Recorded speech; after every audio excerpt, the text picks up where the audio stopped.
So guys, welcome back to another video of the Starbase update.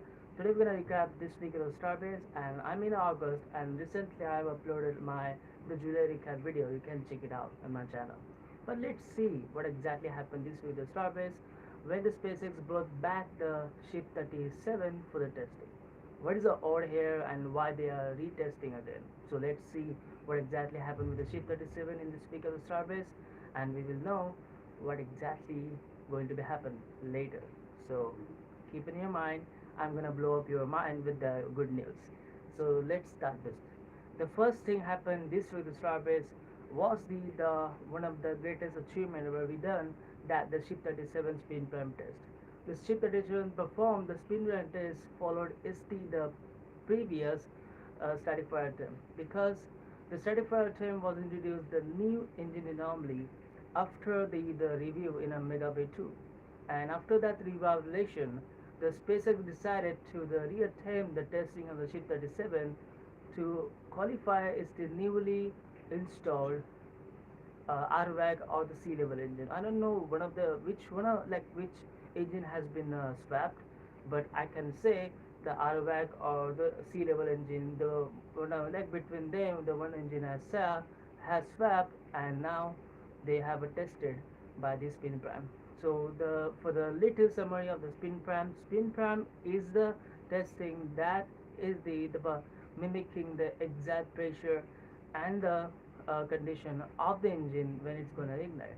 But instead of the ignition in a fire, it's purged out in the gases and the high pressure, uh, yeah, the cryo gases. So the engine performs the exact condition, but it does not ignite in a flame. It's just push out some pressurized gases from the nozzle, and that's how we can test every turbo pump and pre-burners without igniting them. So this is a called spin brand, and the SpaceX already have completed that testing on a Ship 37, which is a very good news.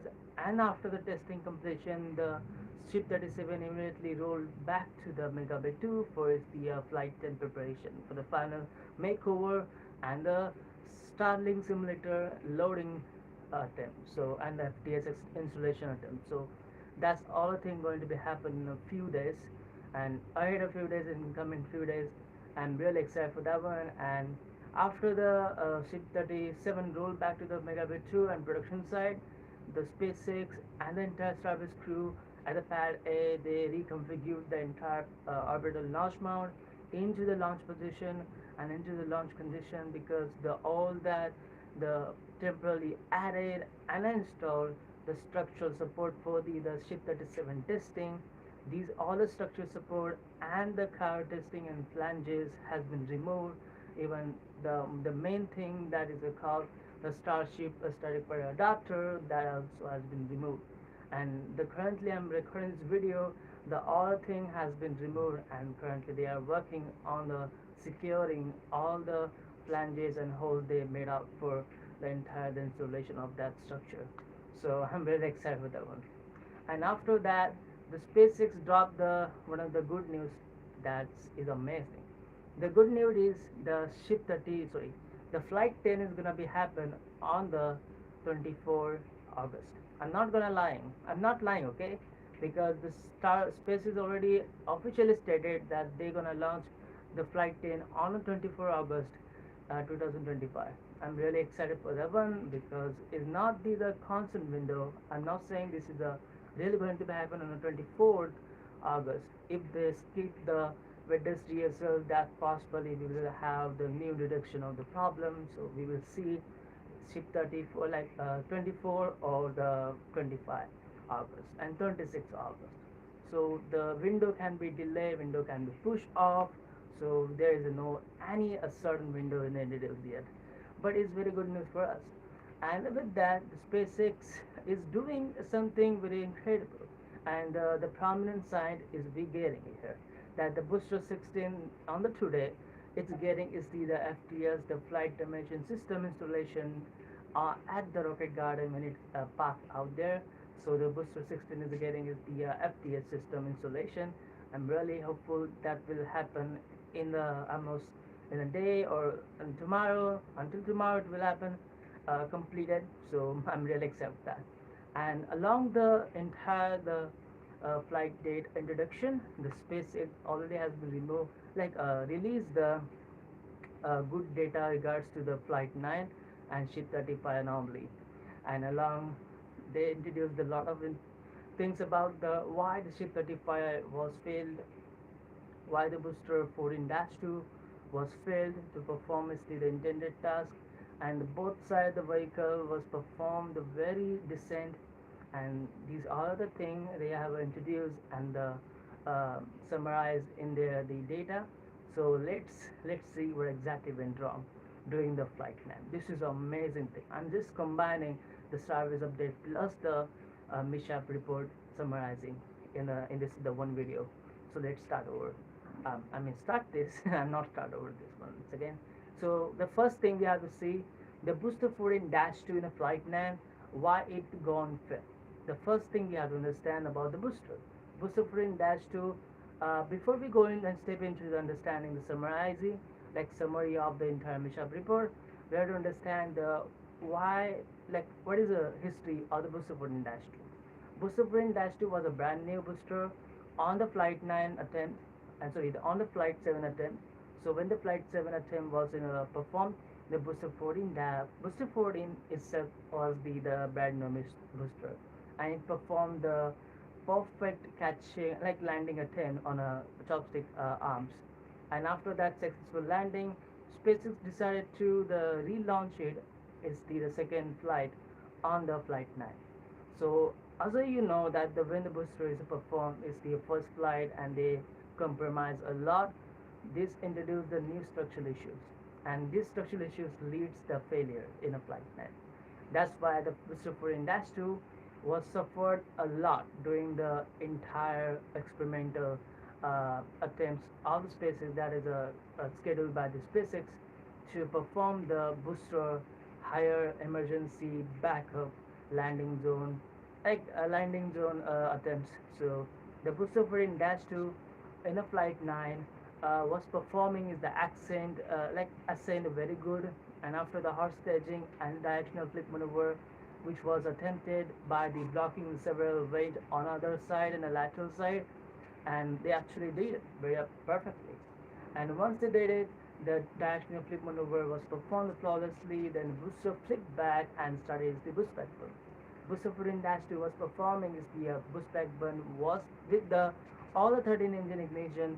There's no any engine compensation happened, but let's see what exactly happened after that the boost back burn shut down. So after the boost back burn shut down with the hot stage jettison, hot stage jettison is necessary for that moment. So hot stage jettison happened. After that, the booster 14-2 was at the peak of the AOA. What is the AOA? AOA means the angle of attack. So the higher angle of attack was the configured on the booster 14-2, so it's just the steeper and the angle itself at the 17-degree angle, and that's a very lot of the angle we can consider here, because this is the extreme angle for the booster, the size and the sheer the mass of the booster. So the booster 14-2 was angle itself at the 70 degree, and then it's performed the re-entry, and as I saying the re-entry was performed controlled way, but after that the re-entry and transonic phases, the booster 14-2 was near to complete all the attempts successfully without any compromisation and compensation. But during the landing burn startup, the booster 14-2 experienced the energetic event at the aft section, and boom, it just went explode at the mid-air before it's touching to the our Gulf of America. But what was exactly wrong there? The mishap report is telling that the booster 14-2 is a transfer tube that's called the landing. That's not a landing tube, but that's the fuel transfer tube was already compromised during the flight 7. So we cannot tell exactly why the transfer tube did not intact during the high stress event. But the real reason is here that the flight 7 already performed very higher pitch of the angle. You can see when the booster 14 when the booster 14 was lost in the lost is the almost 13 engine, like almost 12 engines. I mean 12 engines out of the 13 engines means the one engine out when entire the landing attempt was performing at the flight 7 doing their chopstick, and that moment this booster for in dash 2 was support the highest stress amount of the vehicle, and the transfer tube might be has compromised a lot of damage doing that thing, and that's why on the flight 9 booster for in dash 2 transfer tube was suffered the underload of the entire high stress due to the high angle of attack, 70-degree angle peak, and entire re-entry energy. So the due to that the entire transfer tube collapsed under the stress, and the entire the methane and liquid oxygen we call the CH4 and LOX intermix, and that lead the explosion. That's not explosion, but that's unintentional like ignition. That what we seen on a boost like ship 36 anomaly. We can see the ship 36 just exploded the way the booster 4 for in dash 2 exploded before its the landing zone ignition, and with that we lost the data of the entire booster for in dash 2. That's the whole happen. So, and but let's see the what happened with the ship 36. So after the hot staging uh, completion, the ship 36 sorry ship 35, I'm not saying ship 35, sorry, I'm not I'm just stuck under the ship 36. Ship 35 was the performing good at this the after the hot staging maneuver. After the separation, the ship 35 was managed to ignite the all engines, but during the ascent, all the 5 minute ascent to the STS intended suborbital phase, the it suffered the subsequent the nose cone pressurization. I mean, this like nose cone area was highly pressurized. Even there is a there's a seen some drops in a methane tank during the entire attempt, and I can tell you the how it happened. So just imagine this is the central part of the entire the ship that is fire, and there is a CH4 tank, the methane tank. Methane tank suffered some anomaly, just like a pressure drops in due to the diffuser failure, the fuel diffuser we call. So in short, what is a fuel diffuser? The fuel diffuser is a controller valve. You can imagine as a valve or the controller thing to control the higher the pressurized jet into the flow, into like constant flow. Means the pressure that is really generating from the vaporizing the liquid fuels, and less like a liquid oxygen, liquid methane, so that the vaporization and that pressure is releasing into the tank to pressurize the tank. That is called autogenous pressurization, and that's the diffuser system is a fail to maintain the pressure inside the entire tank. That led the subsequent leakage of the methane tank. So, but due to the leakage of the methane tank, the leak uh, fell into the our like cargo bay. That's called the pest dispenser bay, and that bay was the trap, and there is a no any the sign of the pest door will be open because is the door stuck due to the some yeah, because mechanism failed to open the door, and that led the uneven weight distribution in the entire in starship body. That's why when the booster like ship 35 performed the SECO, the second engine cut off, hopefully that could perform well. Ah, it's performed the ship that is second engine cut off very amazingly. That it should have to be done it, because I'm really hoping that. And when the hits perform the entire the in like ascent burn, SECO done successfully. But after that, the no nose cone area is like elevated this way. When the elevation happen in nose cone area, because the pressure drops in into the nose cone section, even in the CH4 tank, so that's lead the uneven pressure distribution due to the cargo is present and still inside this, and due to the attitude control error, the attitude loss, and then the thrust vector like thrust control system activated, and that maintain the entire ship from the tumbling and the spinning around till the T plus 34 minutes in accounting. And after the ship 34 minutes and counting, the ship 35 wasn't able to control anymore.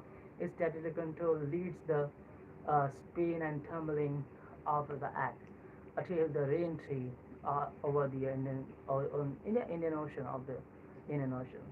So means the ship 35 was managed to lower its altitude as a by using the nose cone vents or even the some touch control systems, and then the all thing that happened, the fuel diffuser fell during the ascent of engine, ascent of the suborbital phase, and that's why it went.